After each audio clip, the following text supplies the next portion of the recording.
Hey guys, tonight we're slipping into damp sandals and ancient silk as we wander through the drizzle-soaked back streets of feudal Japan, where honor is sharp, silence is golden, and one samurai just won't stop writing poetry. Imagine the distant clang of temple bells, the scent of wood smoke and rain, and a bureaucrat quietly losing his mind because someone sent in a tax report written entirely in verse. You're here for it, right? Well, you probably won't survive this. Not because of any battlefield carnage, but because the sheer volume of haiku might gently smother your brain like a very well-structured pillow. So before you get comfortable, take a moment to like the video and subscribe, but only if you genuinely enjoy what I do here. And hey, drop your location and local time in the comments.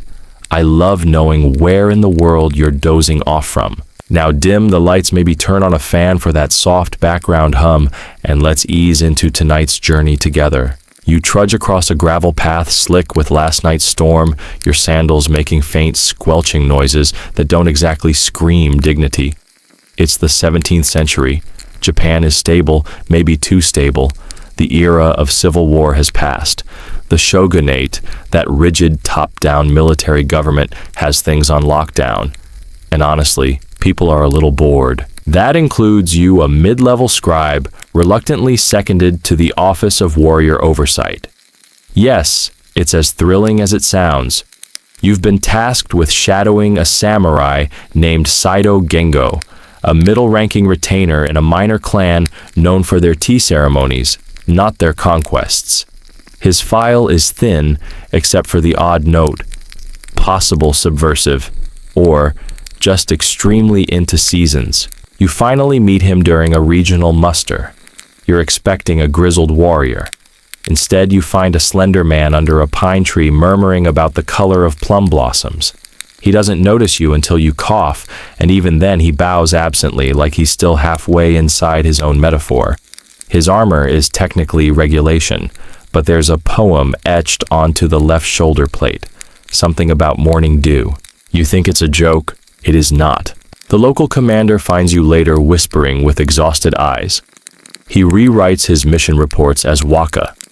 I sent him to inspect a river crossing. He came back with 14 stanzas about the moon.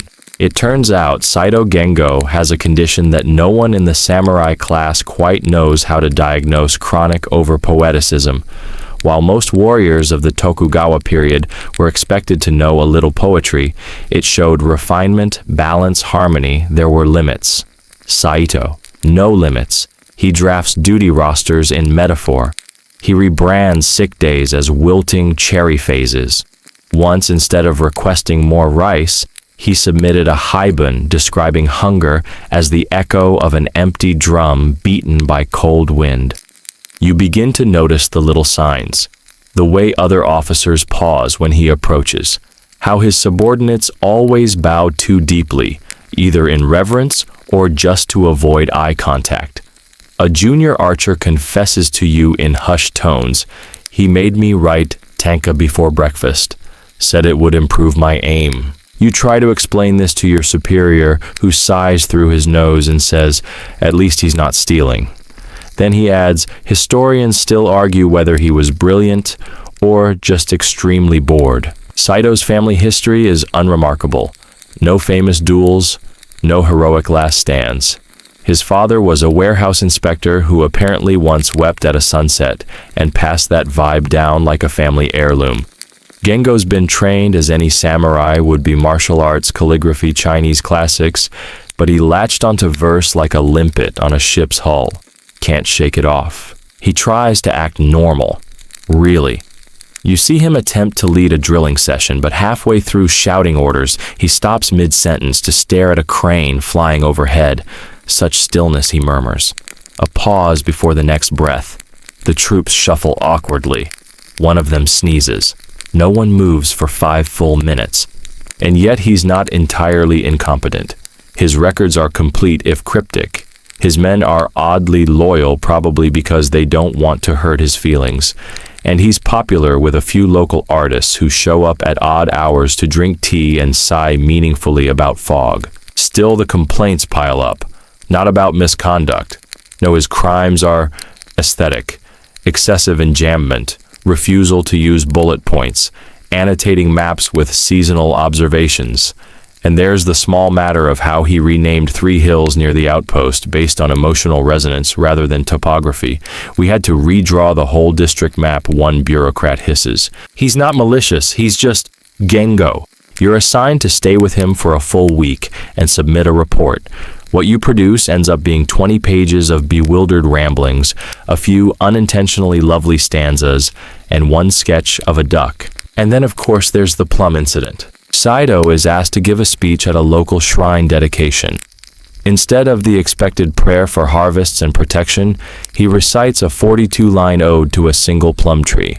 No one knows how to respond. Someone claps. A child starts crying. A monk nods solemnly, though later confesses, "I thought he was making fun of us." That night over sake, you ask him why. Why not just read the standard blessing? He shrugs, eyes distant. Plum trees endure the frost, yet bloom first. You stare at him for a long time, but the speech was supposed to be about the rice god. He sips slowly. Rice knows. And that's when you realize this man is either a low-key mystic or just profoundly weird. Either way, someone in Edo is going to hear about this. You wake before dawn to the sound of bamboo clacking in the wind. At first you think it's a sparring session, then you realize it's just Saito Gengo practicing his breathing beside a wind chime, eyes closed, muttering something about hollow space being the truest sound. It's too early for this. Birds aren't even awake yet. You follow him to a training ground nestled among the cedar trees where the junior samurai gather with varying degrees of enthusiasm. There's a standard warm-up, some sword drills, a bit of horse stance, the usual, and then Gengo steps in front of the group and says, "Now write me a death poem." A few young warriors blink. One drops his practice sword. "You heard me?" Gengo continues, voice like trickling water, completely unbothered. 6 lines. Reflect on your own impermanence. Bonus points if you reference insects. You suppress a sigh and retreat to the shade where you jot this down for your report. You're not sure what policy he's referencing, maybe it's in the obscure annexes of the Code of the Samurai, but Gengo clearly believes this is integral to martial development. One boy raises his hand timidly. "What if we haven't died yet?" Gengo smiles. "Then use your imagination. It's not the worst idea." Death poems were a real thing, part of the Bushido tradition, a way to show calm acceptance at life's end. Many warriors composed their final thoughts in beautiful, compressed imagery. The problem here is that these kids are 14 and haven't seen much beyond their rice bowls. One writes about stepping on a beetle. Another just scrawls, "I don't want to die," 7 times. Gengo reads each one with the gravity of a temple priest nodding like a philosophy professor on too much tea. And then he duels. Yes, he actually trains. And he's good, fast, clean, elegant. He doesn't grunt or shout, he flows. Watching him fight is like watching a calligraphy brush dance across paper. Every parry is a metaphor. Every thrust looks like it should come with a footnote. The other instructors watch with barely disguised exasperation. One whispers to you. He once ended a bout by flicking the other guy's helmet and saying, "Drizzle on tin." I still don't know what it means. You begin to suspect he's been indulged for too long, like a brilliant child who never had a teacher say, "No, Gengo, not everything is a metaphor." And yet, he commands respect, not out of fear, but out of sheer unpredictability. Like an owl that might recite a proverb or just vomit a poem into your lap. His quarters are spare but immaculately arranged. Tatami mats a small writing desk, 3 inkstones, and exactly 27 scrolls stacked by color. There's a window with a view of the mountains, which he claims helps him maintain thematic clarity. He even writes standing up, occasionally pausing to perform a single kata before continuing. You try to interview him for your official report. He offers you tea, and instead of answering your questions, hands you a folded note that reads, "The blade rests, not because it must, but because the pine tree listens." You stare at it, wondering if this is an admission of guilt, a complaint, or possibly a grocery list. Later that afternoon, you're invited to a poetry reading. In the armory. Yes, that armory. The one with racks of spears and an entire wall dedicated to sword oil. Apparently, Gengo has started a literary club there. Attendance is technically voluntary, but somehow all 12 junior officers show up, probably because last time he brought rice cakes.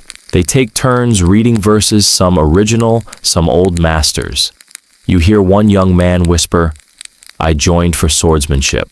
I stayed for the existential dread." It's weirdly wholesome. They're bonding, sharing metaphors about cherry blossoms and decay. One poem about a frog's final breath makes a hardened cavalryman tear up. But here's the kicker: Gengo critiques them. Gently but seriously. You've captured the emotion, he tells one recruit, but the seasonal reference is out of place. A cicada in winter. Unlikely, unless it's a metaphor for spiritual dislocation. The recruit nods, like he's just been knighted. There's a term in samurai philosophy, bambu ryodo, the dual path of pen and sword. A true warrior is supposed to master both. Gengo's just taken it a bit far. Okay, way too far. But technically, he's embodying the ideal. He's just also exhausting every clerk in a 10-mile radius. At dinner, he offers you pickled radish and asks, "Have you ever written a poem so beautiful it ruined your appetite?" You lie and say yes. He smiles knowingly, as if he's found a kindred spirit. Then he launches into a haiku about turnips. It's strangely moving. You forget to chew for a moment. Historians still argue whether Gengo was a genius misunderstood by his peers or a gently delusional man cushioned by privilege. One scholar proposed that he was secretly mocking the system, weaponizing poetry as passive resistance. Another suggests he simply lacked impulse control around metaphors. But in his time, no one really knew what to do with him. He wasn't bad enough to punish, not good enough to promote. He floated in bureaucratic limbo like a leaf in a koi pond, beautiful, pointless, slightly inconvenient. Your report becomes more surreal by the day. You catch yourself writing in verse. You stare at the moon too long. You start wondering if the clouds have personality. Gengo's influence is creeping in, and that's when it hits you. He's not trying to disrupt the system. He's just trying to survive it. In a world of strict protocol and endless repetition, maybe this is his quiet rebellion, not against the shogunate, but against boredom. He doesn't raise a sword in defiance. He raises a brush, and somehow that's almost more dangerous. You wake to silence, not the comforting kind like early morning mist or the hush of snowfall, but the uncomfortable, suspicious kind. The kind of silence that implies someone is rewriting a battlefield report into a seasonal allegory. You sit up. Saito Gengo's writing again. You find him kneeling in the corridor of the garrison office, scroll, unrolling like a coiled snake across the floor. He dips his brush, frowns, and mutters, should it be petals on the wind or echo of red dust? One is more ephemeral, the other more tragic. You cough pointedly. He looks up as if surprised you exist. Ah, he says you've come to witness the campaign briefing. You squint. This is the briefing. Yes. He gestures to the scroll. It's a multi-stanza depiction of the recent border raid. I've added emotional context. And a fox. You scan it. There are metaphors about frostbite, references to ancient war deities, a line comparing a broken arrow to youthful dreams, and inexplicably a haiku about dumplings. So you ask slowly, how many attackers were there? He blinks. Oh, 4, maybe 5. It was very foggy. This is the problem. In a time when records were sacred, used to calculate resources, punish insubordination, and plan retaliation, Gengo's reports read like rejected no-plays.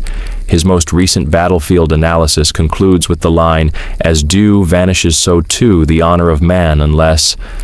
And then, it just trails off. You march this evidence to the district commander, who reads it with the expression of a man slowly realizing his wine is actually vinegar.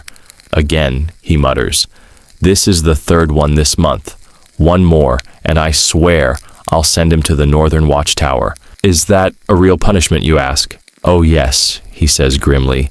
It's cold, it's boring, and the last captain got so lonely he taught a bear to play drums. Apparently, being exiled for poetic crimes is a legitimate consequence, especially when your verse habit interferes with operational clarity. Still, no one wants to be the one to formally charge him. He hasn't broken any laws. He just confuses people immensely. You observe Gengo on an actual patrol next. A bandit sighting has stirred mild concern. He leads 6 men along a narrow mountain path. You're bringing up the rear, trying not to fall off a ledge. The terrain is beautiful if you like that whole sublime but fatal aesthetic. Gengo naturally stops every 20 paces to jot down an impression. The mountain sighs, he murmurs, and we tread on its dreams. Sir, whispers one of the guards, should we maybe not? Stop here, bandits. Yes, Gengo says bandits too are part of nature's chorus. He finally locates the culprits, 2 emaciated peasants with a stolen goat and 0 tactical awareness. Gengo doesn't draw his sword. He offers them food. One bursts into tears. The other recites a bad limerick about potatoes. Rather than arrest them, Gengo settles the matter with a sermon on moral decay and then writes a poem on a leaf and hands it to them. You later ask what the poem said. It was a gentle curse, he replies, symbolic. They'll feel guilt for a week. You don't even bother writing that part in your report.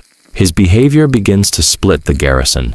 Half the officers think he's a visionary teaching compassion and aesthetics in an increasingly rigid world. The other half think he's a hazard to protocol who's going to get someone skewered. And then comes the Firefly affair. One evening, a local envoy arrives with urgent documents. Gengo receives him barefoot, holding a jar of glowing fireflies.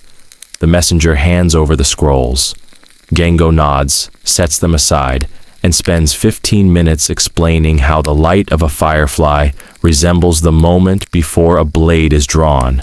The envoy leaves deeply unsettled. The scrolls sit untouched until morning. They were time-sensitive. And so, the rumors start. Is Gengo simply eccentric, or is he secretly challenging the system?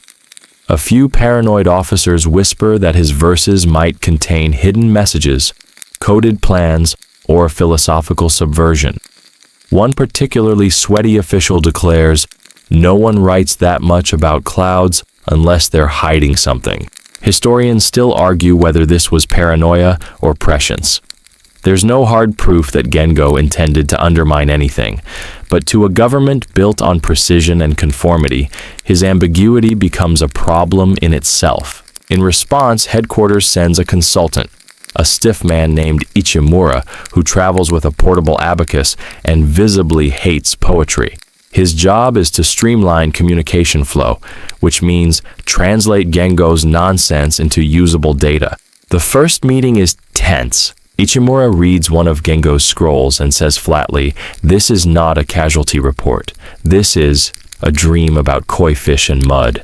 Gengo nods solemnly. War leaves ripples. Ichimura rubs his temples. Did anyone die? Only illusions. No, I mean actual humans. Oh, one. Maybe. There was blood, but it might have been metaphorical. Ichimura storms out muttering about ink wastage and unauthorized symbolism. After that, Gengo is required to submit all future reports in 2 formats. One, artistic, one, bureaucratic. His response: he hires a calligraphy student to translate his poems into dull administrative prose. That student later disappears into a monastery. Your report reaches 58 pages. It includes diagrams of metaphor structures, an appendix of seasonal imagery, and 1 paragraph that simply reads, "Help." But still, Gengo never stops writing. It's like a compulsion, a way to impose beauty on chaos, or maybe to hide from it. You once find him in the rain composing verses with his finger in the mud. When you ask what he's doing, he says, "Transience leaves no record. This is practice for when I'm gone." You don't really know what to say to that, so you just sit next to him. Let the rain soak through. Listen to the cicadas singing a song older than your bloodline. And somewhere far off in Edo, a clerk decides that Saito Gengo's next assignment is going to be somewhere cold, quiet, and very, very far from here. The transfer order arrives folded in half, tucked beneath a fresh ink brush, and a note that simply reads, "Snow reveals the footprints of those who linger." You're not sure whether that's meant to be comforting or ominous. Either way, Saito Gengo is being posted to the northern frontier. It's not exile exactly, more like bureaucratic banishment disguised as reassignment. You know how it is when someone's too strange to punish, too harmless to promote, and too poetic to leave in a leadership role. The higher-ups shuffle him to the edge of the map and hope the cold will calm him down. You travel with him north. The journey takes days winding through cedar valleys and misty ridges. The landscape grows starker with every mile. Villages become more sparse roofs, heavier with thatch, and locals more wary. You try to talk during the trip, but Gengo spends most of the time composing a travel haiku cycle. By the third day, he's named a river, mourned a pine tree, and compared a cow's sigh to human longing. "Do you ever not write, you ask?" He smiles. "I once tried to stop. I had a headache for a week." You arrive at Fort Mutsu, a squat, wind-battered outpost, nestled in the shadow of a mountain that perpetually looks like it's judging you. Snow already clings to the ground in thin crusts. The garrison here is small, fewer than 30 men, most of them half-frozen and wholly uninterested in metaphors. The commanding officer is a stone-faced man named Okabe, who greets Gengo with a curt nod and a longer sigh. "They told me you were coming. Didn't mention the brush." "It never leaves my side," Gengo replies, patting the roll of ink and parchment strapped to his waist like a second sword. "You'll be in the northeast barrack," Okabe mutters. "Don't get poetic about the frostbite. It's not romantic. It just hurts." Gengo thanks him by quoting a line from a Heian-era poet about melting icicles. Okabe walks away mid-sentence. You settle in. The barracks are simple wooden beams, straw mats, a communal stove that wheezes like an asthmatic ox. There are no libraries, no scrolls, and certainly no poetry clubs. The men here play dice, sharpen spears, and mutter bitterly about wolves. But Gengo adapts. Not by changing, but by drawing the cold into his verse. He starts keeping frost journals, scrolls of poems written only in the mornings when the ink freezes slightly on the page. He writes about how snow flattens everything equally, footsteps, ambitions, regret. At first, the men ignore him. Then they start watching. Not admiring, just curious, as if wondering whether the poetry is some sort of weather magic. One evening, you catch two guards arguing about the meaning of Gengo's latest scribble on the latrine door.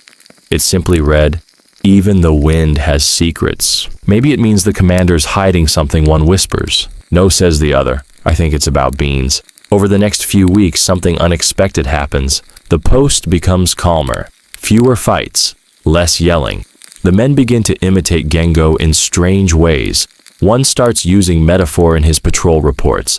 Another writes a very serious haiku about his missing socks. Someone arranges the woodpile into the shape of a lotus. Gengo doesn't instruct them. He just keeps writing, quietly, persistently, like snowfall, a slow accumulation of verse. Historians still argue whether this was a psychological adaptation or the result of sheer exposure. One theory claims that people near Gengo entered a kind of poetic resonance, like how tuning forks vibrate in sympathy. Another theory suggests they were just bored out of their minds and needed something to latch onto. Then winter deepens. The wind bites harder. Supplies grow thin. A group of men from a nearby village appear one day, dragging a sled filled with stolen rice. It's clear they're starving, desperate. Okabe prepares to jail them, but Gengo steps forward and recites a poem, just a few lines, about hunger and frost and how men sometimes do what foxes must. He doesn't plead, doesn't argue, just reads. The silence afterward feels heavier than the snow. Okabe stares at him, then at the villagers, then just mutters, 3 days. Help us shovel the latrines, then go. You realize then Gengo isn't harmless. He's persuasive, not through logic or violence, through atmosphere, through guilt, through shame that sneaks in disguised as metaphor. His poems are diplomacy, and sometimes they work better than swords. Still, not everyone's convinced. A new recruit mocks one of Gengo's verses publicly, loudly comparing it to a drunken sparrow pecking at noodles. That night, someone fills his boots with ink. He never mentions poetry again. You ask Gengo if he orchestrated it. He just smiles. The ink punishes who it chooses. Soon after, Gengo organizes what he calls the first snow ceremony. He gathers everyone, soldiers, villagers, even Okabe, and invites them to write one line each on a blank scroll. No rules, just instinct. Some write curses, some write longing, some draw stick figures. But when they're done, the scroll is a strange mosaic of thought, like a collective sigh frozen in time. It's beautiful. Even Okabe grudgingly participates, his line shoveling snow again. I dream of firewood and beer. Not quite basho, but not bad. Afterward, people linger. They talk. They share food. Someone plays a flute. Gengo just sits at the edge, brush in hand, watching it all with quiet satisfaction. And in that moment, you realize he's made poetry contagious. You wake up to a sound you've come to associate with two things. Either someone stepped on a loose floorboard, or Saito Gengo is composing again. It's the soft scratch of brush on parchment, slow and deliberate like a cat kneading blankets. You roll over on your mat. Sure enough, there he is, hunched over, ink already staining his sleeves, writing by candlelight as the snow sighs against the walls outside. How long have you been up, you mutter, face still half in your pillow? He doesn't look up. Not long, just since the moon cried its last silver tear. So, 4 hours then. You sit up, stretch, and glance over his shoulder. What's this one about? Today's breakfast. You blink. You're writing a poem about rice gruel. No, he says gently, I'm writing a poem about survival disguised as rice gruel. There's a difference. You get the sense that even if Gengo were locked in a completely dark room with no food or ink, he'd just write with his fingernail on the floor and call it a meditation on emptiness. Life at Fort Mutsu has become a kind of suspended animation. Days blend, patrols remain uneventful, snow keeps falling, and Gengo's poetry keeps multiplying on scrolls, walls, fences, even a few horse feed bags. His new obsession is brevity. He claims that fewer words make greater weight. You find yourself deeply moved by a line scrawled on a wooden bowl. Even warmth forgets its purpose in deep winter. You're not sure if that's about soup or death. Possibly both. The strange thing is the poetry is no longer just Gengo's. It's everyone's. At some point, a competition springs up. Informal at first. Someone pins a haiku to the outhouse. Someone else replies with an improved version on the door. Okabe pretends he doesn't notice, but you once catch him staring at a particularly clever metaphor about icicles and loneliness. And then, of course, Gengo makes it official. He calls it the cold brush contest. Each man is to submit a verse about life on the frontier. The prize, the last of the pickled plums. You'd think hardened soldiers wouldn't care. But they do. Fiercely. The idea of sour fruit becomes mythic. Suddenly scrolls appear everywhere, tucked into boots, pinned above doorways, even etched into snowbanks before they melt. One soldier writes, "Wind finds the gap in every man's armor and memory." Another counters, "My boots, stiff with sleep, crack like old promises before the fire." The verses are raw, strange, often hilarious. One guard writes 4 stanzas about his failed attempt to flirt with the rice cook. She replies with one line, "Your soup was better than your poem." Historians still argue whether this was Gengo's most lasting legacy, the poetic democratization of a military outpost. Some say it revealed a universal need for expression. Others think it was just a more tolerable form of mutiny. Then an incident breaks the peace. A messenger arrives from a higher-ranked fort farther south. He's all formal posture and ceremonial sleeves. He delivers an order, a regional poetry inspection. Yes, that's apparently a thing now. See, word has gotten around. Someone back in Edo read one of Gengo's frost haikus and mistook it for coded criticism of the shogunate. There's a line about the old pine trembling under unseen weight, And now the bureaucracy's wondering if old pine is supposed to mean, the actual old pine in charge. Of course it wasn't. Gengo genuinely meant a tree, probably. So the officials are sending a man named Aura, a literary auditor. He'll examine Gengo's verses for subversive content and determine whether the poetic culture of Fort Mutsu is a security risk. Yes, that's an actual sentence someone in the capital wrote without laughing. The announcement hits the fort like spilled ink. Soldiers begin self-editing their verses. Entire snowball-shaped drafts are burned. One particularly anxious man starts writing exclusively about fish, reasoning that no one can accuse a carp of rebellion. Gengo, however, is serene. You ask him, aren't you worried? He dips his brush and murmurs, a blade only draws blood when wielded with fear. I write with fog, which, you guess, is reassuring. When Inspector Aura finally arrives, it's like watching a pigeon land in a wolf den. He's delicate, academic, and visibly appalled by the weather. His robes are too fine, his gloves too soft, and his entire energy screams city person who has strong opinions about ink viscosity. He begins collecting scrolls, interviews several soldiers, reads slowly, lips moving with each syllable. By the third day, his eyebrows have risen so often they may detach entirely. One afternoon, you find him cornered by a squad arguing the philosophical meaning of the phrase, "Even the fox forgets the hole it was born in." He looks at you with haunted eyes. It's not just him, he whispers, it's all of them. He compiles a report. You catch a glimpse. It's titled, Emergent Cultural Ecosystem in Isolated Military Environment Threat or Therapy. Before he leaves, Aura approaches Gengo. They bow, exchange pleasantries. And then Aura hesitates. I read your poem about the tea kettle, he says quietly, the one where steam is a metaphor for destiny. Yes, Gengo says, smiling. It made me think about my brother. We haven't spoken in years. Gengo places a hand on the man's shoulder. Then write him a letter. Begin with steam. Aura doesn't reply, just nods once. Then he disappears into the snow cloak, billowing like a punctuation mark left unfinished. After he's gone, Gengo turns to you. He'll classify us as benign. How do you know? He wore sadness in his gloves. You stare at him. What does that even mean? But you already know. Somehow, the winter deepens, and so do the poems. By now, even the soup ladle has a verse inked onto its handle. No one admits to writing it, but it reads, stirring again, but never full. This hunger is mine. You're pretty sure it's Gengo, or maybe the rice cook, or maybe the rice cook channeling Gengo. At this point, it doesn't matter. The fort has become a strange sanctuary, a snowbound oasis of stoic soldiers and accidental bards. You'd almost forget it's part of a war machine, if not for the occasional sound of steel clinking in the cold. One afternoon, you watch a spearhead glint in the sun like a shard of regret. Gengo sees it too. A killing thing that caught the light, he whispers.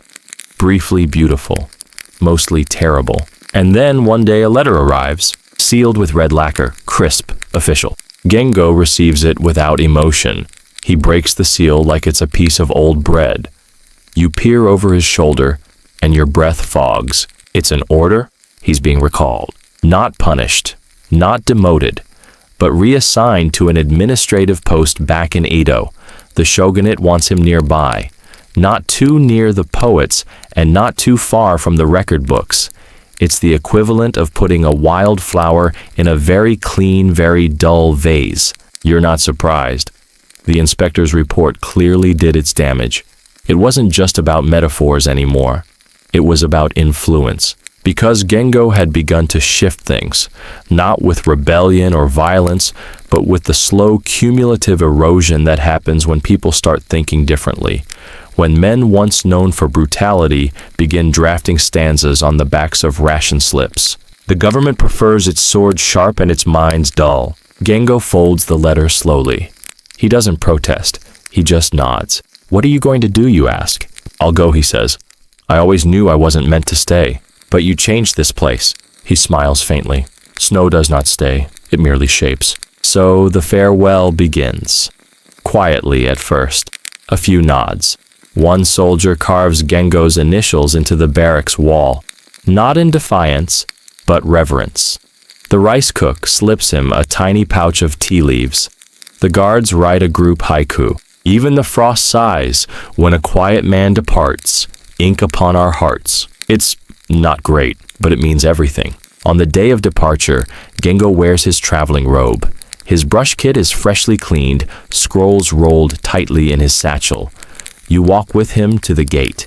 The air is brittle with cold. Snowflakes fall like tiny bits of ash. As he's about to step onto the road, Okabe stops him. The commander hasn't said much during this entire poetic experiment, but now he clears his throat and holds something out, a small wooden box tied with twine. Gengo opens it. Inside, a perfectly round preserved plum. I saved it, Okabe says, for when the poetry stopped making sense, but I never needed it. Gengo nods. He doesn't cry. He just takes the plum, tucks it carefully away, and walks into the wind. You travel with him for a while, back through valleys that feel less enchanted than before. The roads are wet and slushy, the villages duller, the trees less poetic. Or maybe you're just grieving in a way that doesn't quite fit into verse. One night you camp beneath a crooked pine. Gengo offers to share the plum. You split it. It's sour, strange, somehow still alive with flavor, like winter whispering that it wasn't all so bad. And then Edo. You arrive in a city that never seems to sleep and never wants to dream. The palace compounds are geometric perfection, not a haiku in sight. Gengo is placed in the Bureau of Registers, a nice way of saying paper prison. He's given a desk, a long list of names to copy, and strict instructions, no verses in the margins. Naturally, he disobeys within the week. Tiny ones at first, hidden among honorifics. A name repeated becomes a kind of music, even in silence. No one notices at first, or maybe they do, but pretend not to. You visit him often. He seems smaller here, not sad, just dimmed, like a lantern behind paper. He writes still, compulsively, sometimes on fabric scraps, sometimes on leaves. He pockets during walks, but nothing quite fits like it did back at Fort Mutsu. Then something peculiar happens. One morning, a clerk named Masuda knocks on Gengo's door, nervously. He's holding a scroll. I wrote this after reading one of your margin poems. He hands it over. It's clumsy, sweet, something about cherry blossoms and spilled ink. Gengo reads it, smiles. This line, he says, pointing, feels like the moment before sleep. That's rare. Masuda beams. The next day, 2 more clerks arrive, then 5, then someone from accounting. Soon, Gengo is quietly leading a shadow society of paper pushers turned poets. They meet under the guise of calligraphy refinement and trade verses between ledgers. It's covert. It's absurd. It's glorious. Historians still argue whether this clandestine poetry circle ever influenced policy. One camp claims it was a spiritual movement disguised as bureaucracy. Another insists it was just lonely men finding solace in shared metaphor. One scholar even theorizes that a minor tax reform briefly enacted in the spring of that year was actually based on a haiku about koi migration.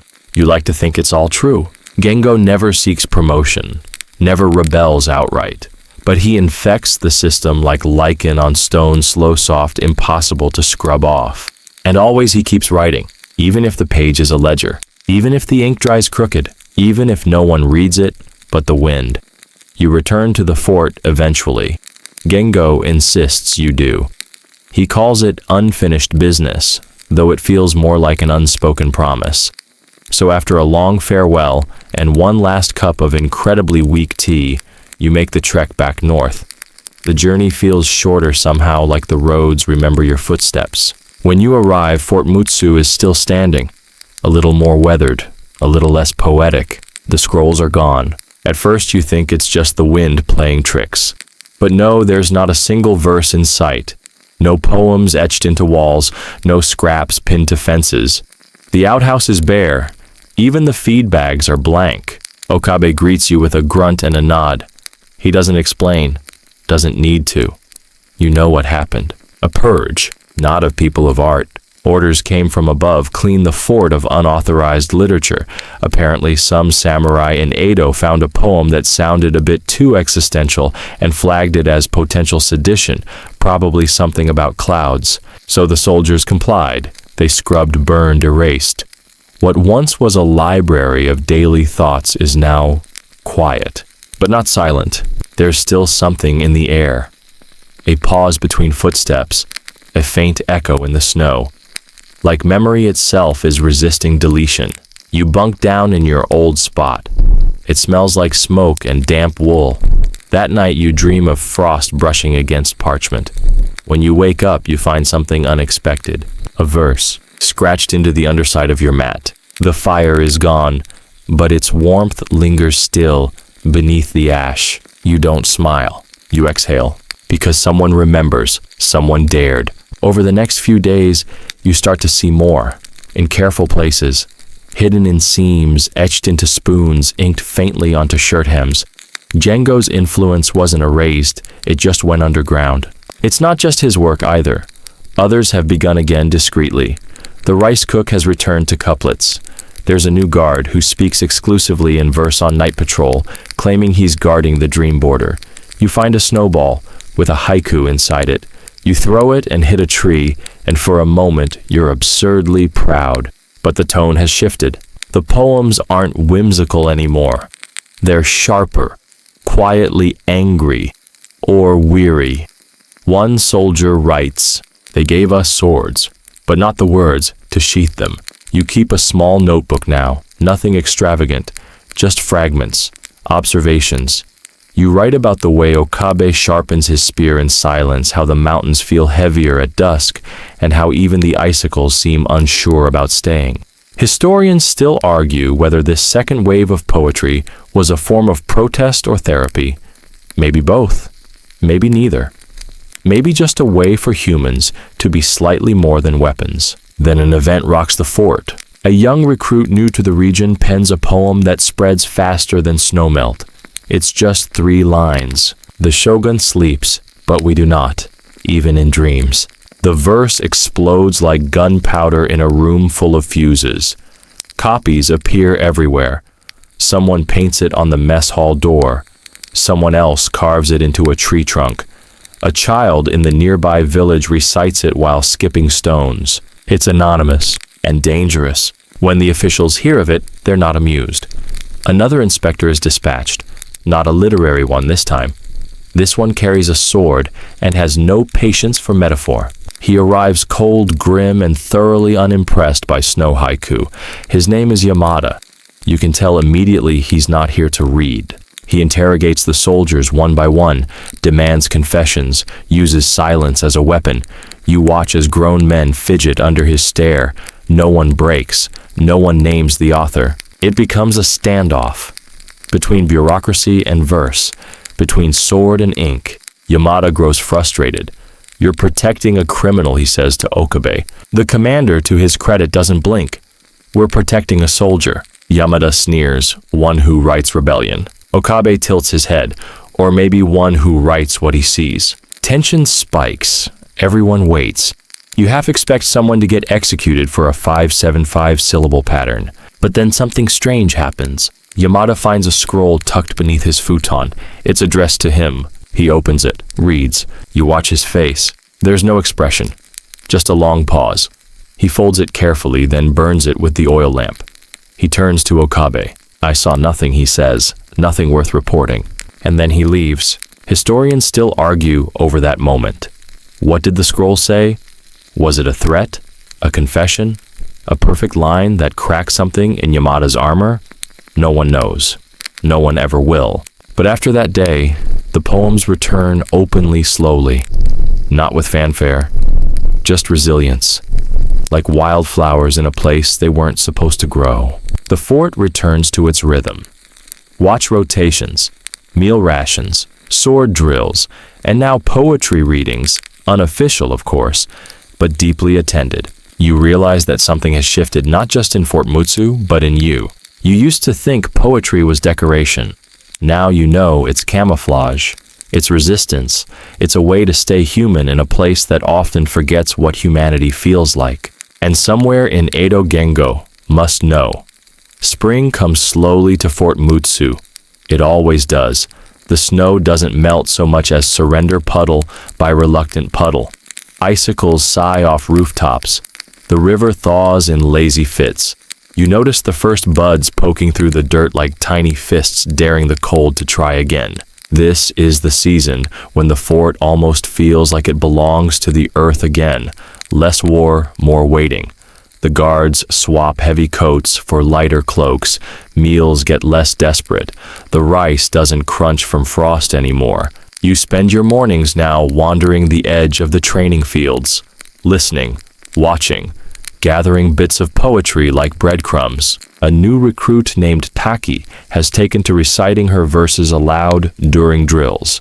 Not loudly, just enough for those beside her to hear. The blade glints again, she whispers one day, but only the river truly cuts. You glance at her. She shrugs.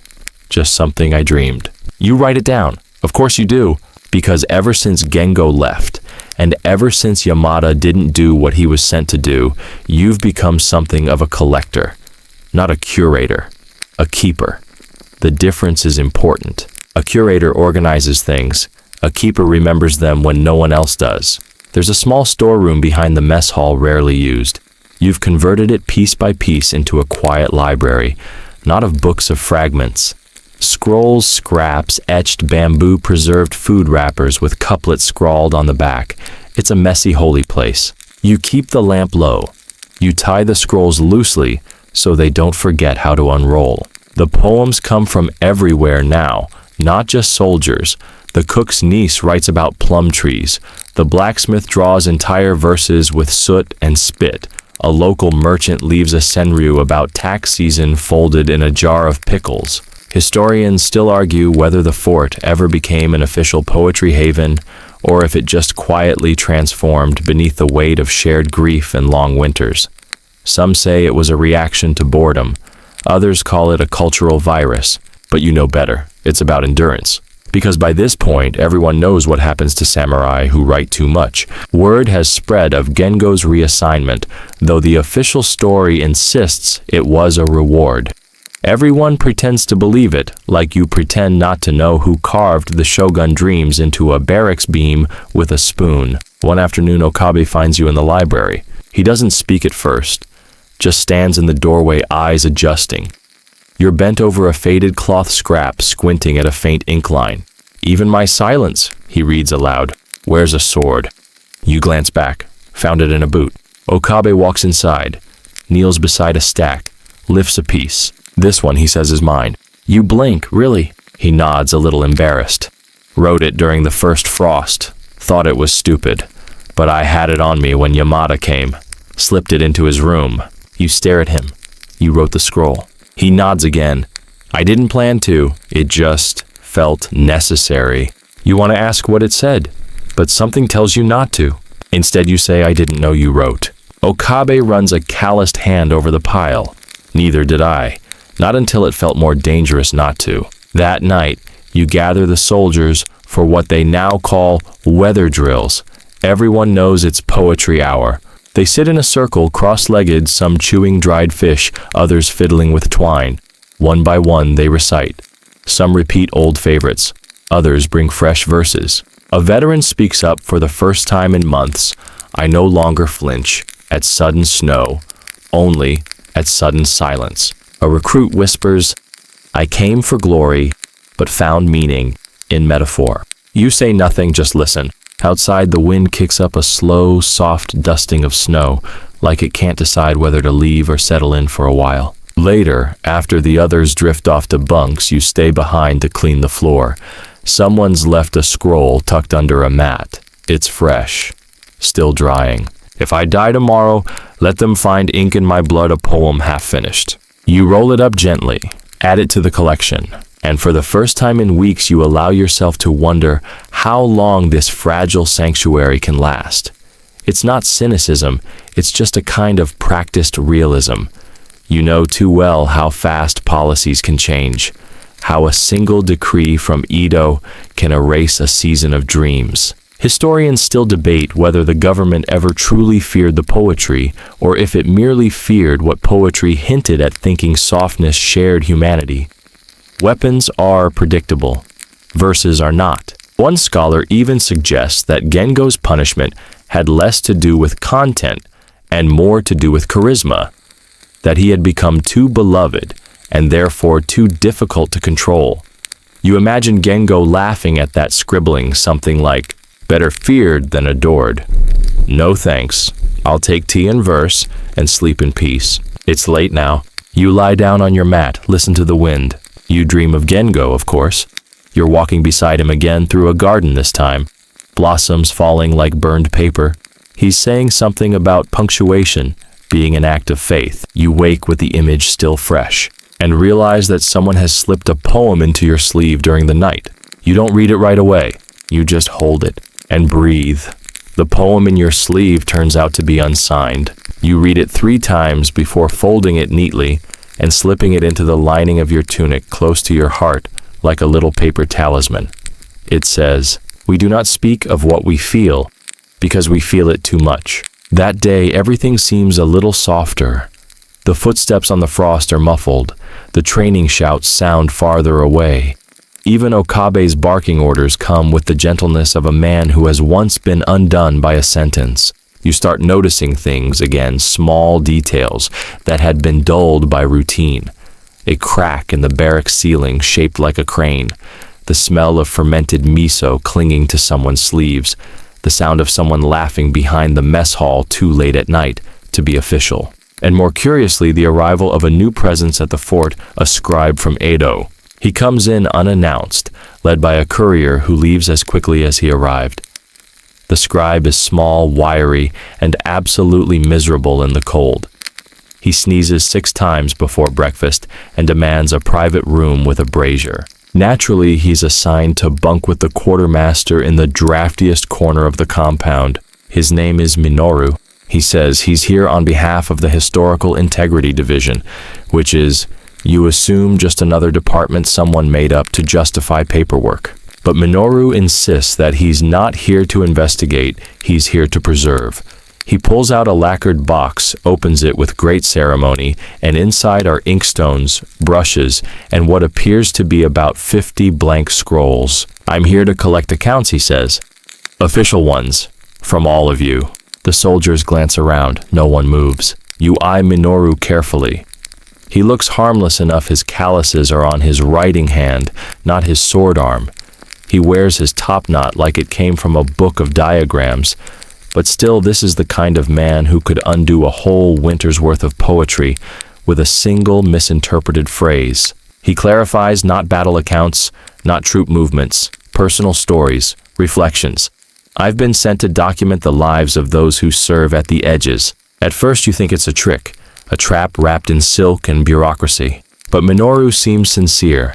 He asks questions gently, waits patiently, and after several failed interviews, he finally gets his first real answer from the cook. She tells him about her brother lost in the floods and how she uses leftover seaweed to write messages to him in her dreams. Minoru doesn't laugh. He writes it down word for word. After that, more people speak. It becomes something of an event, not mandatory, but magnetic. Each evening, someone new visits Minoru's tiny writing room. The stories vary. Some are funny, some are bleak, some drift into strange dreamscapes. But all of them get written. Minoru listens like a man gathering treasure. One night you find him outside shivering in the moonlight. He's staring at the sky like it might offer him a footnote. "They told me this would be a quiet posting," he mutters. "But you people..." He doesn't finish the sentence, just shivers again. You offer him a cup of hot broth. He takes it without thanks, drinks, then adds, "Someone left a poem under my pillow." You blink. "Really?" He nods. It just said, "Archivist of snow, beware what melts into ink. Not all words want saving." You almost laugh, almost. "Do you think it's a warning?" he asks. You shrug. Maybe it's advice. Or maybe it's a reminder that not everything is meant to be recorded. Some verses are meant to vanish, to be spoken once and carried away on the steam of a tea kettle. Historians still argue about the effect Minoru had on the poetic movement within the fort. Some credit him with legitimizing it. Others believe he was a passive observer, swept up in something much larger than himself. There's even a fringe theory that he faked his assignment entirely and just wanted a change of scenery. But regardless of his origin, Minoru's presence changes the mood. The poetry grows longer, more structured. There's talk of organizing the scrolls by theme. You overhear someone say canon and immediately regret it. You start worrying that the poems are becoming performance again, not survival. You voice this to Okabe. He listens, chewing dried plum. It was bound to shift, he says. Nothing lives without changing. Even moss doesn't stay green forever. You sigh. But Gengo would have written a poem about how the moss feels about being watched. Touché. Still, you begin to feel a kind of slippage, like the intimacy that made the poetry powerful is being slowly filed down into something more presentable. Like everything else, it's becoming a system. So you propose something. A night with no paper, no ink, no scrolls, just voices. You call it Yoru no Ko, Voices of the Night. The rules are simple. One by one, people speak. A single poem. No repeats, no recordings. The verses must live in that moment only. If you forget it by morning, it wasn't meant to last. The first night, only 7 people show up. The next week, there are 20. By the 3rd month, there's not enough space in the barracks hall. Poems are whispered, chanted, sung, and sometimes just breathed. Some rhyme, some don't, some are barely coherent. One man simply roars like a bear and calls it anti-poetry. You let it all happen. And slowly, Minoru stops writing during these nights. He attends, he listens, he smiles. But his scrolls remain blank. Historians still wonder about this. Why the archivist stopped archiving. Maybe he realized what you did, that not all memory is meant for ink.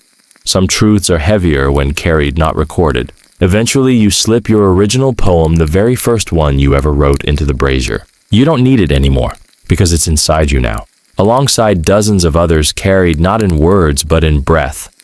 One morning, a courier arrives. No one's expecting him, and he clearly wishes he were anywhere else. His sandals are soaked. His horse is missing a shoe.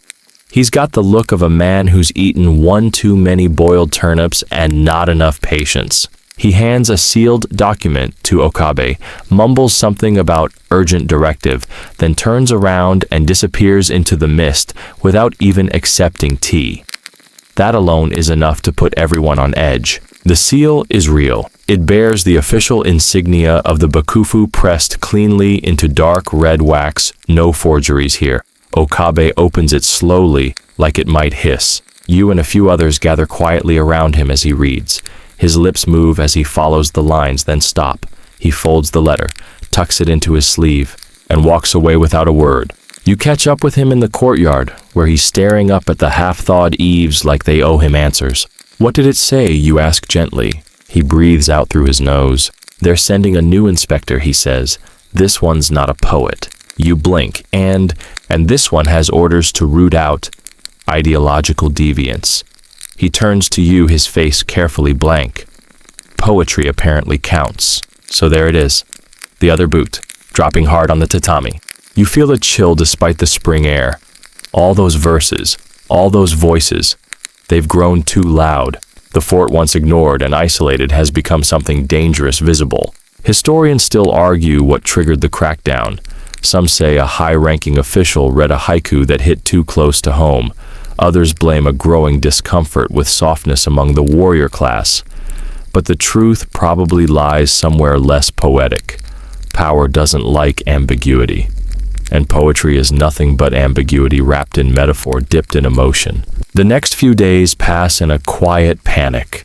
You can feel it everywhere, in the way people speak in shorter sentences, in the sudden disinterest in weather drills, and how even Minoru starts packing his things. He doesn't say much, just mutters something about his assignment being complete. You ask if he's taking the scrolls. He shakes his head. Burned them last night. Your heart stumbles, all of them. He looks at you, his expression unreadable. Better to become smoke than evidence. You don't argue, because deep down you understand. He was never just preserving your words. He was protecting them. That night, a group gathers in the storeroom, your little library. The collection is still there, untouched. No one speaks, but one by one they begin removing pieces, rolling them up, tucking them into sleeves, boots, under armor plates, like hiding relics before a storm. You leave a few behind. Not out of defiance, but because something should stay, even if only in fragments. The new inspector arrives at dawn. Predictable.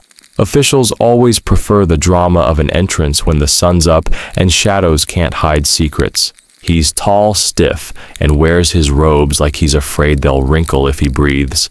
He doesn't introduce himself, doesn't smile, just assembles everyone and begins reading from a scroll that smells freshly printed. This compound has been identified as a site of moral drift, he says, like a physician diagnosing a contagious rash. You already don't like him. He says the word indulgence as if it's a felony, sentiment as if it's a disease. There will be inspections. There will be interviews. There will be consequences. You want to ask if he's ever written a single line of verse in his life, but you don't, because people like him don't deal in questions, only in orders. For the next week, the fort becomes a husk of itself. Poems vanish from under pillows.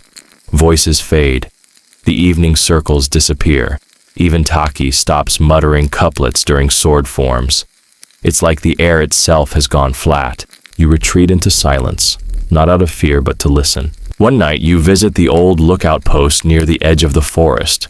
It's rarely patrolled, and from there you can see the stars without interruption. You sit legs dangling over the ledge and let your breath form clouds. Then you hear it, faint like a heartbeat, a whisper, frost in the lungs, fire in the ink, right in silence. You don't know where it came from, but someone else is still resisting. The next morning, a scrap of rice paper appears under the inspector's desk mat. It reads, "Words are weapons too.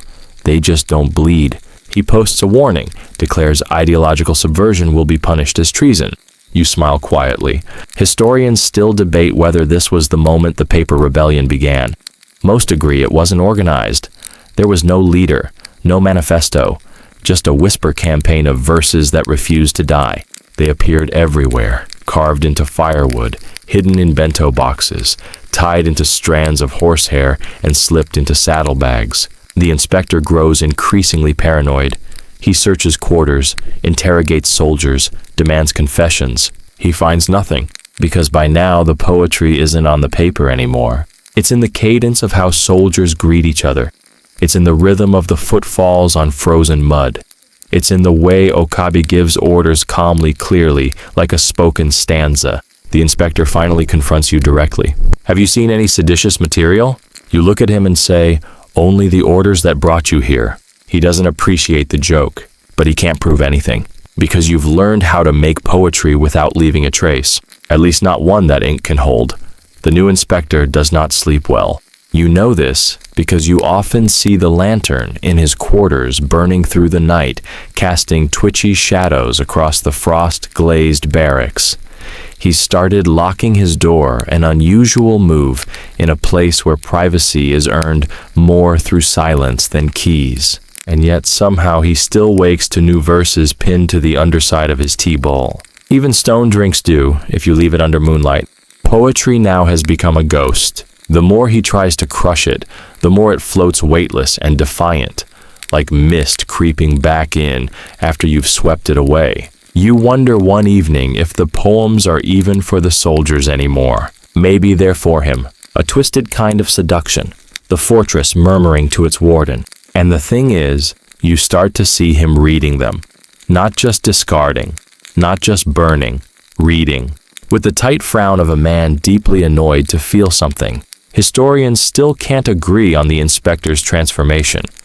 Some believe he remained rigid until the end, ultimately leaving in disgrace when no evidence turned up.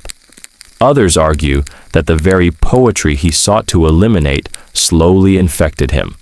There's even a rogue theory popular among certain dramatic undergrads that he eventually submitted a haiku to an underground anthology under the pseudonym Sword Without Sheath. Regardless, he doesn't last long. One morning, he's just gone. No farewell, no seal, no orders, only a neatly folded uniform and a final note. Found no traitors, only ghosts who write in breath and soldiers who dream. That line makes the rounds quickly. You hear someone embroidered it into their undershirt. Another turned it into a song. You let yourself exhale for the first time in weeks. Minoru, ever the observer, reappears, as if summoned by relief itself. He's been living in the village drinking too much plum wine and trying to teach chickens how to recognize kanji. It isn't going well. He returns with 2 scrolls under his arm and a half-eaten daikon in his sleeve. You're about to scold him for the smell when he unrolls the first scroll. It's blank, until he breathes on it. Then slowly ink rises like steam. Lines and lines of verse, invisible until warmed. Everyone watching gasps. Minoru beams. Secret ink made from persimmon and despair, he says. Terrible for storage. Great for theater. That night he leads a reading of invisible poetry by firelight. The scrolls hiss faintly as they warm. Words blossom like smoke, then fade again. It's poetry as performance ephemeral and impossible to preserve, which you realize is maybe the only way it should ever have been. Okabe speaks last. He never reads his own work, but this time he makes an exception. His voice is gruff like wet gravel, but the words, steel can't hold a man, the way one line of verse can, right between the ribs. Everyone is quiet for a long while after that. Even Minoru doesn't crack a joke. He just nods. The wind outside seems to pause. In the weeks that follow, something shifts. The fort isn't freer, not exactly, but it's lighter, like the snow doesn't fall quite as heavy. The poetry becomes more playful again.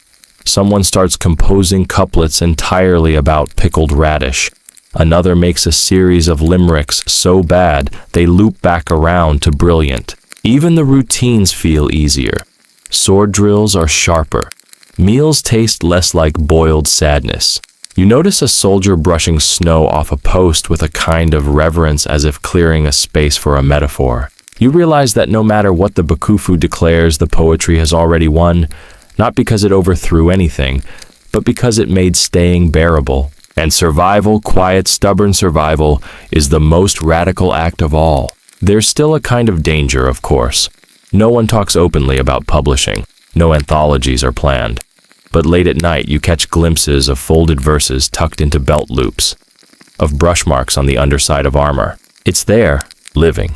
Historians often point to this era, the so-called silent bloom, as the turning point in martial literary culture. Though few documents survive, it sparked later more open movements and inspired samurai to embrace expression not as rebellion, but as discipline. Some scholars say it even influenced modern Japanese poetry, the way certain meterless forms evolved from strict tanka roots. There are fewer debates, however, about your personal role in it all. You're still in the records, barely. One short entry: suspected instigator of cultural unrest, no punitive action recommended. It's the softest accusation imaginable. Practically a compliment. When you read it years later, you'll smile. For now, though, you get back to training. The sword still needs you, but so does the page. And maybe that's the point. That you're not meant to choose one. That the blade and the brush belong to the same hand. One to shape the world, the other to explain why. The rainy season hits with no warning. One moment you're enjoying the last of a crisp afternoon, the scent of pine and plum dancing in the air, and the next you're standing ankle-deep in mud, watching the heavens open like an overturned sake bottle. Everything turns slick and heavy. Armor rusts faster than tempers. The barracks start to smell like damp straw and mildew. And worst of all, the paper doesn't hold ink anymore. It just sloshes, which is tragic, because the poetry hasn't stopped. If anything, the rain seems to inspire more of it. You find verses scratched into walls with charcoal, etched into roof tiles, whispered behind rice paper screens. Some even experiment with waterproof media wax tablets, carved bamboo even lines inscribed with fish bones on turtle shells. Innovation thrives when boredom and dampness collide. You of course get recruited to help test resistant scrolls, a tragic misnomer for what is essentially rice paper soaked in vinegar and shame. You try writing on one only to have the ink smudge into something resembling a squid's bad dream. Minoru tries a batch using shark skin. It holds up surprisingly well until it dries and starts curling like an angry caterpillar.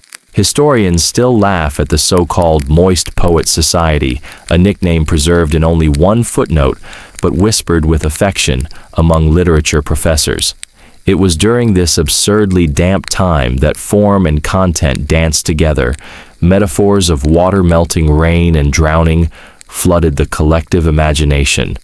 Everyone turned into part-time haiku melancholics. Rain drums on the roof, like old ghosts asking to stay one more lonely night. You read that one scrawled across the base of a miso barrel and nearly tear up. Then you see the author's signature, Kenta, who broke the bath stool again. Suddenly it's even more beautiful. Between the puddles, the laughter, and the rot, a subtle truth becomes clear. The poems are no longer acts of rebellion. They've become reflex. You feel the verse inside even when you don't write it.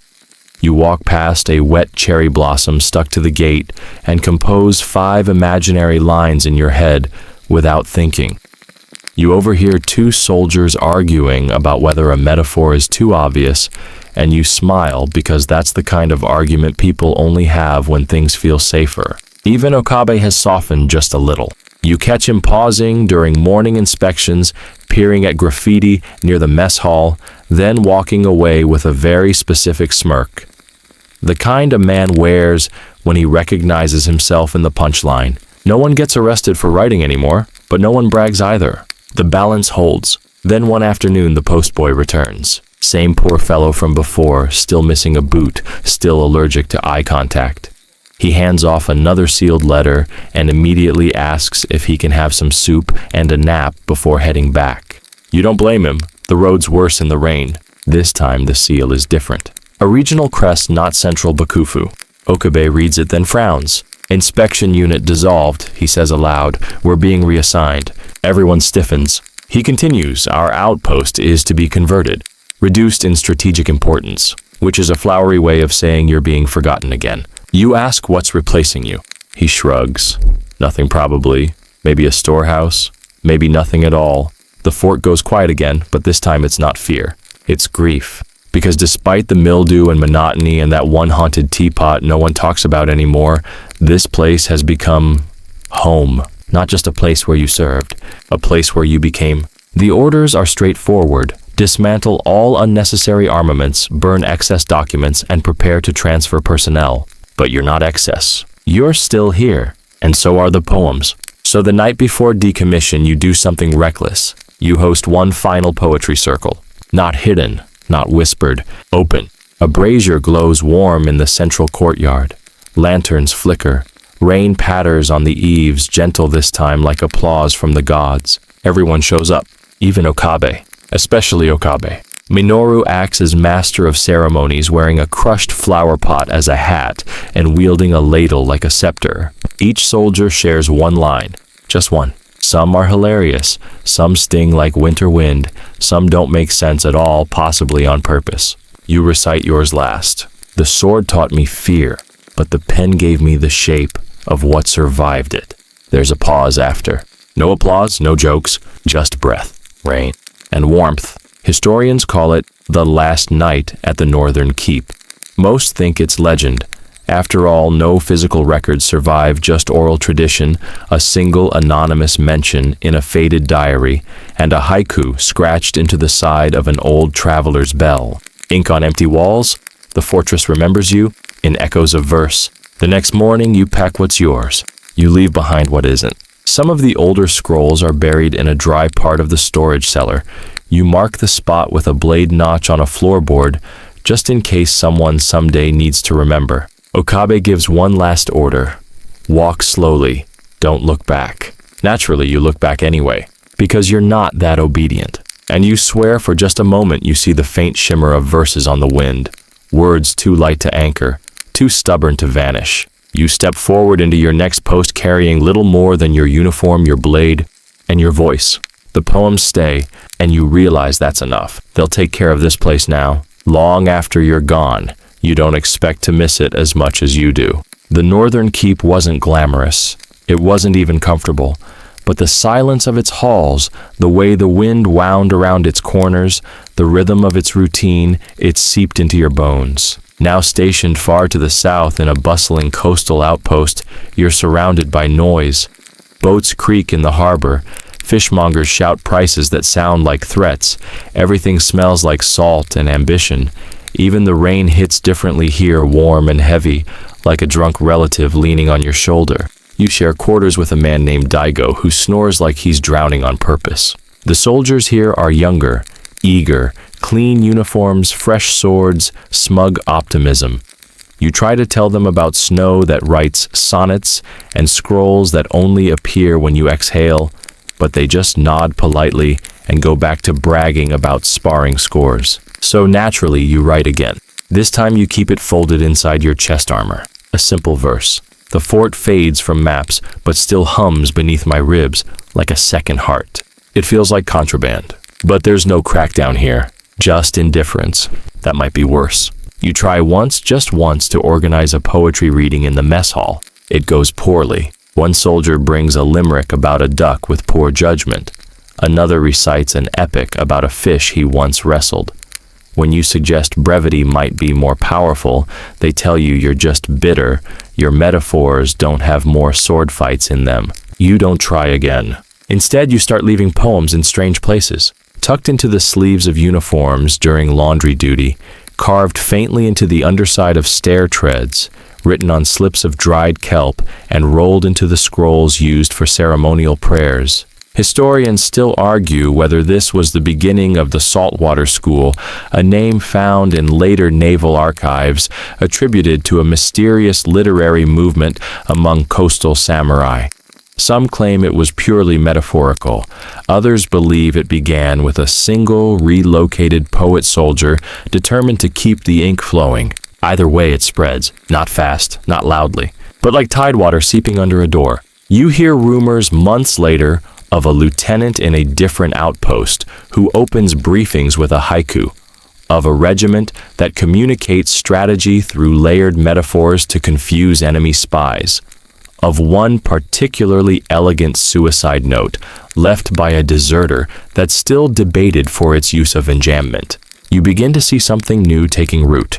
This isn't the old poetic rebellion. It isn't about defiance. It's about persistence, adaptation, like moss on stone.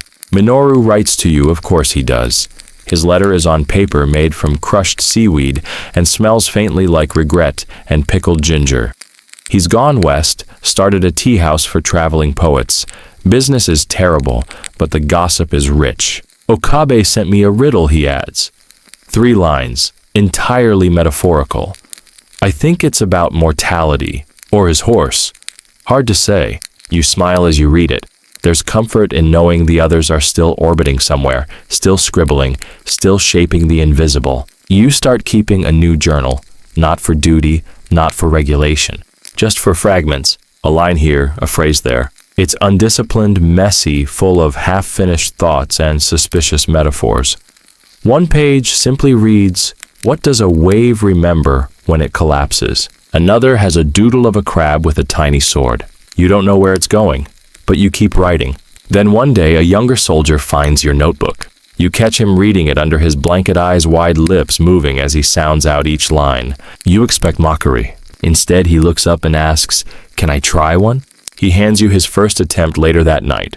It's terrible, but it's honest. And you tell him it's the best thing you've read in months, because it might be. You give him a few tips, offer him some old techniques, talk about rhythm restraint, the beauty of a line that almost says something.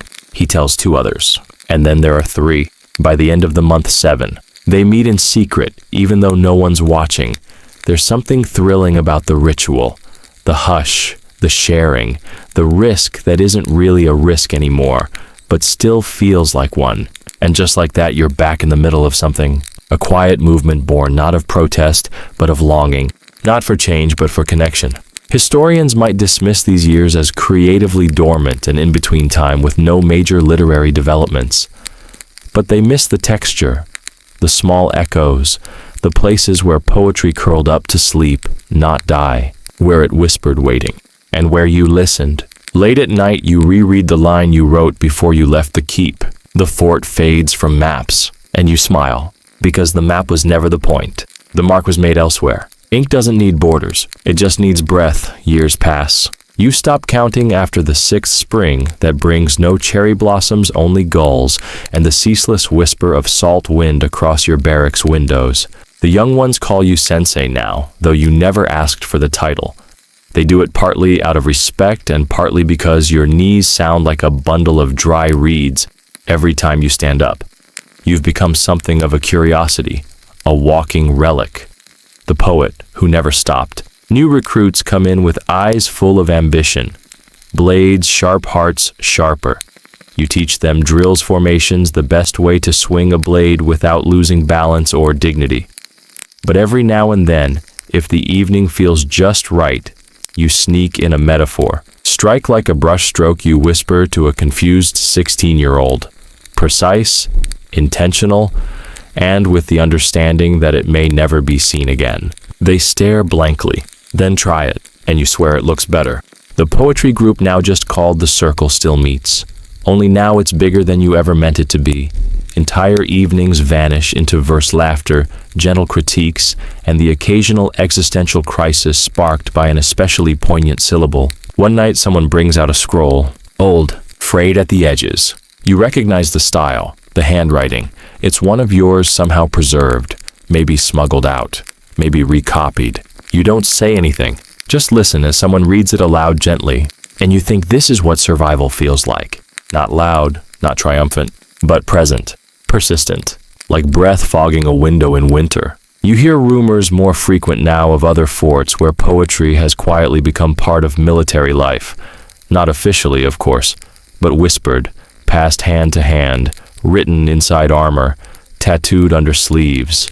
There's even talk of a general who includes a haiku at the end of every battle report.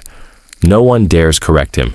You suspect he does it just to see how many aides pretend to understand. Historians still argue whether these trends were coordinated, whether it was rebellion or cultural evolution, whether you specifically were responsible. You're not entirely, but maybe you were the spark. One night, the youngest member of the circle asks, "What's the point?"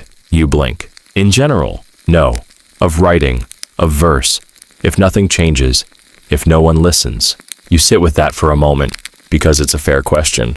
And then you answer the only way you know how. You write to remember, to resist forgetting, even if the only thing you resist is your own vanishing. They write that down. You don't correct them. Another winter arrives colder than usual. Even the sea seems subdued. You start keeping your coat near your bed. Old bones don't lie. Neither do old metaphors. You write more, not always well, but truthfully. One day, while sorting the armory inventory, you find something strange. A bundle of scrolls wrapped in oilcloth, tucked into a forgotten shelf behind a loose panel. The label simply reads, Northern Keep Retired Logs. You unroll one. It's a roster, but between the lines someone scribbled fragments. Notes, poems, observations, Minoru's handwriting. It's unmistakable. And then there's another scroll, and another. You sit down right there on the floor, cross-legged like a child, and read through them all. Hours pass. Dust settles in your hair. Your tea goes cold. And you realize something you hadn't dared hope before. The keep wasn't forgotten. Not entirely. Someone preserved it, piece by piece, ink by ink. Someone else remembered too, and maybe others still will. You gather the scrolls, carefully take them back to your room, and begin the long, slow task of copying them onto new paper. Not to hoard them, to share them, to pass them forward.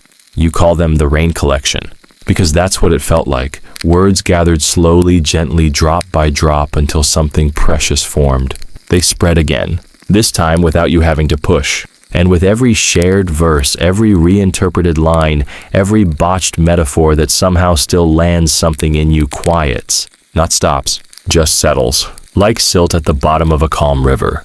You begin composing your final series. Not out of morbidity, just readiness. You call it the eaves, because that's where everything drips before it falls. Each poem is short, sparse, fragile, and the last one simply reads, When the ink dries up, let the silence finish what I began in sleep. You hide that one behind a loose beam in your quarters. Someone will find it eventually. You don't need to see it happen. The salt air continues. The blades stay sharp, but the pen's sharper. The morning arrives like any other gray, humid, unremarkable. You wake before the others as usual. It's become habit, this early stillness. Your knees crack their familiar complaint as you rise, but you greet them with a grunt that borders on affection. Outside, gulls squabble over something forgettable. The scent of rice porridge drifts from the kitchen, soft and bland. The sea hums its constant lullaby in the distance, a presence that never fully leaves the edges of your hearing. You step into the courtyard, your breath misting slightly in the cool dawn.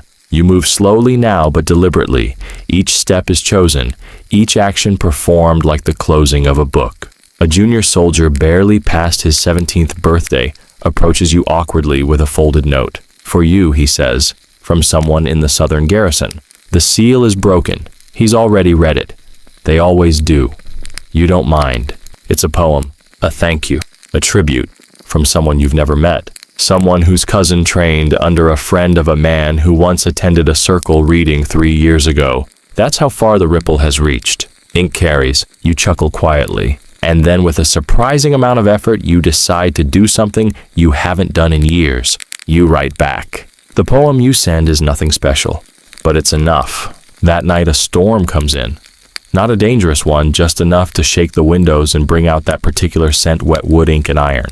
You lie in bed listening to it, letting it carry you. Somewhere across the sea, the rain lands on rooftops just like yours. You imagine it sliding down eaves, soaking scrolls, waking sleeping poets. And then you realize you're no longer waiting. Not for recognition, not for permission, not for the world to catch up. You've already arrived where you were going. Historians still argue whether your legacy mattered, whether the poems you left behind reshaped a culture or merely entertained a few bored soldiers. But they never understood that the point was never revolution. It was refuge, not defiance, devotion, not noise, resonance. Your final poem remains tucked where you left it. Discovered 3 months later by a new recruit tasked with sweeping the old quarters. He reads it out loud to no one in particular, then folds it again and places it back, respectfully. Later he joins the circle, brings a new kind of humor to the group, a lighter touch. Adds a 4th line to some poems, just to see who notices. The others call it heresy, then start doing it themselves. This is how the tradition grows. Bent slightly, twisted lovingly, but never broken. One day a traveling scholar hears of the circle. She publishes a book. Doesn't get much right, but she includes an appendix filled with found poems from your outpost. The rain collection is listed. So is the eaves. Your name appears nowhere, and yet there you are, between the lines, in the cadence, in the breath that comes before the final word. Ink, it turns out, is stubborn, especially when it begins as longing. You are remembered not for rebellion, but for repetition, for refusing to stop writing even when no one was listening. Especially then, that's when it mattered most. So here in this quiet moment, with the waves brushing gently against the dock and the fire crackling low in its iron cage, you understand. You didn't write for the world. You wrote for the echo, and the echo is still answering. Word count 1054. Wind down 300 words. So now you let it go. Let the paper settle. Let the ink dry completely. The storm outside has passed, leaving the air thick and clean, the world hushed in its aftermath.